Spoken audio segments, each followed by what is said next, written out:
Well, you had a great tournament before tonight. You never lost a serve before.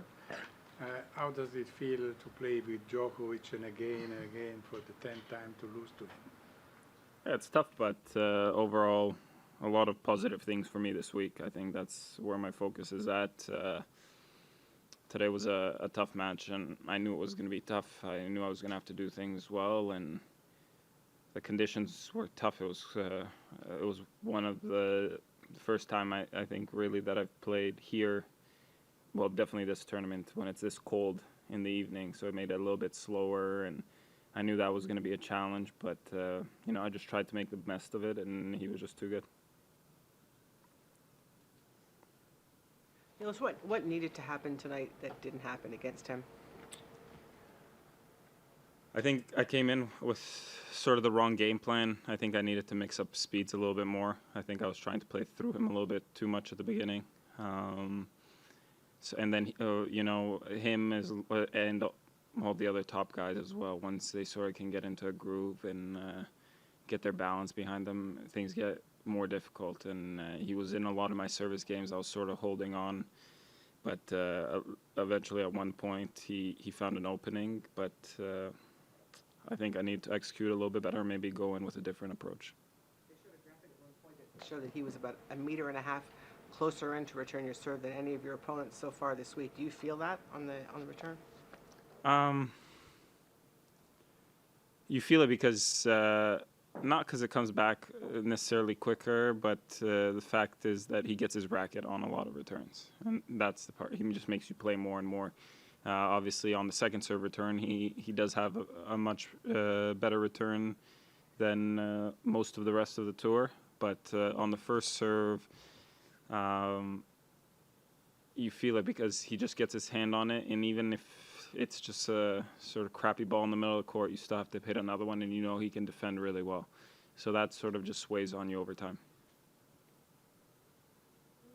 What's the plan now for you? Because you're finishing LC, so I guess that's a good news too.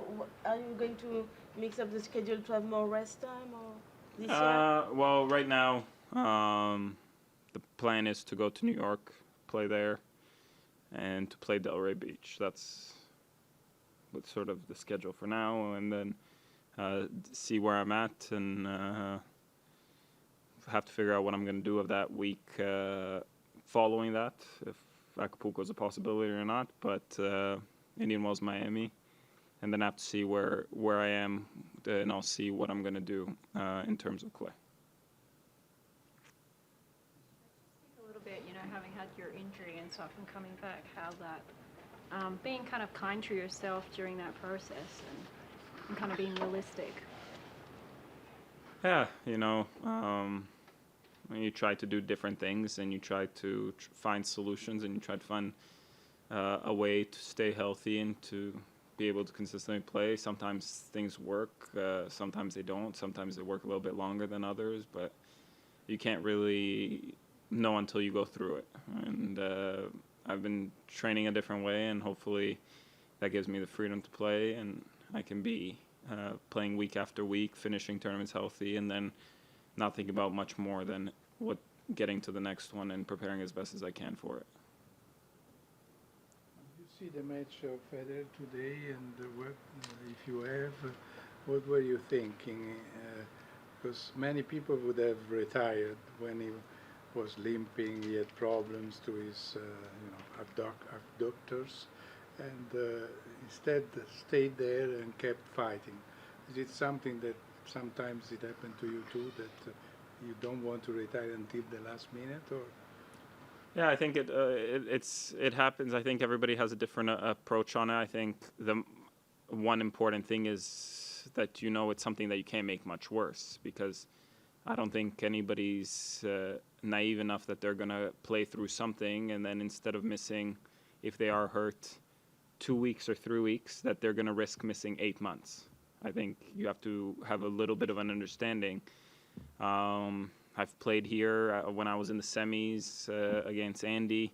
I got hurt, and I knew Roger had a chance today. He created a chance for himself. I knew at that moment I didn't have a chance, but I finished the match, and it's happened to me at Wimbledon and at other events where especially the bigger ones where you don't want to step away and you sort of just take the inevitable outcome. But it was impressive for Roger to be able to turn it around the way he did as well.